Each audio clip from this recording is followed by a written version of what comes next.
తాకట్లో ఉన్న మీ బంగారాన్ని విడిపించి ఆ రోజు ఆన్లైన్ రేటుకి కొంటాం. Sharma gold company. దయాకర్రావు గారికి, జ్యోతికృష్ణ గారికి, మన డానిష్ గారికి, Jammu and hails from Jammu and Kashmir అని right you're from Jammu and Kashmir right from Kashmir ఆయన అంటే భారతదేశం అంటే నేను చెప్పాను అంటే ఎంత ఇంట్రెస్టింగ్ ఉంటుందంటే film making. Nidhi Agarwal is from northern part of the India, he is from Kashmir. మేమేమో ఇక్కడి నుంచి వస్తాం. అలా ఒక్కొక్క యాక్టర్ని తీసుకుని కొంతమంది విదేశాల నుంచి వచ్చారు.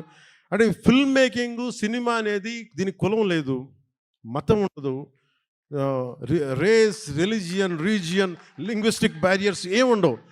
మేమందరం కూర్చొని దేనికి పనిచేస్తామంటే మీకు ఆనందం కలిగించాలి. ఒక బలమైన కథ చెప్పేటప్పుడు మీరు థియేటర్లో కూర్చొని ఇలా కొట్టి బాగుంది ఆహా అనిపించాలి. దానికోసం ఒక ప్రయత్నం చేస్తాం అందరం. నేనంటే కదా ఏ హీరో అయినా సరే, ఏ ఫిల్మ్ మేకర్ అయినా సరే.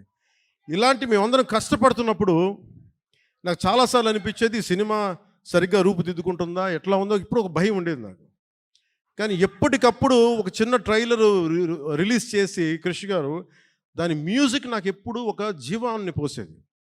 ఈ రోజున సినిమాని ఇంత బలంగా మనం ఒక బలమైన పాజిటివ్ నోట్ ఉంది అంటే ఈ సినిమాకి నాలాంటి హీరో కంటే వీళ్ళందరికంటే కూడా దీన్ని నమ్మిన వ్యక్తి academy Oscar winner Shri Keeravani గారు, ఎంఎం కీరవాణి గారు. అంటే ఆయన కనుక సినిమాకి డైరెక్షన్ లేకపోతే ఈ సినిమా ఇంత అద్భుతంగా వస్తా నాకైతే సందేహం. ఆయన లేకపోతే, కీరవాణి గారు లేకపోతే హరిహర వీరమల్లు అనే సినిమా లేదు. మేము ఎంత గొప్ప కథ చేసినప్పటికీ, మేము ఎంత బాగా నేను యాక్ట్ చేసినప్పటికీ దాన్ని ఆ ఎమోషన్స్ని సరిసమానంగా దాన్ని ముందుకు తీసుకెళ్ళగలిగే నేపథ్య సంగీతం కానీ సాంగ్స్ కానీ లేకపోతే అది దానికి ఆ శక్తి సరిపోదు.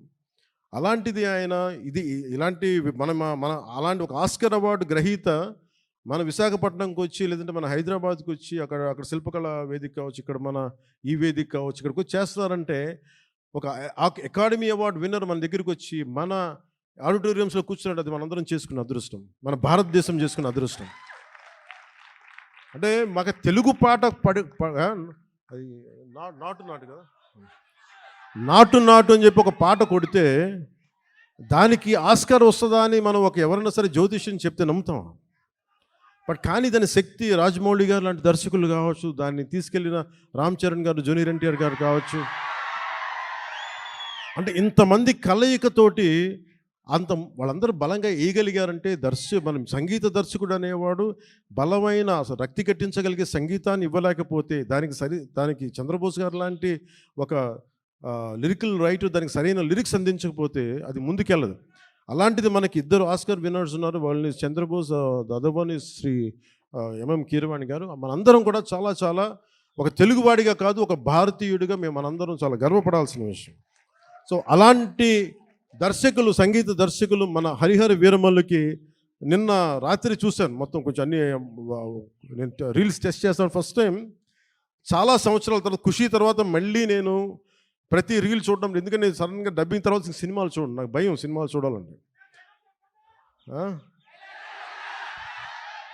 ఇందులో డైలాగులు ఉండవు, యాక్షనే ఉంటుంది. ధర్మం జోలికి వస్తే తాట తీసేస్తామనే ఉంటుంది తప్ప. ఏం తల్లి బాగున్నావా? గుర్తుంది, మన ఆఫీస్లో కలిసాము. అవును గుర్తుంది.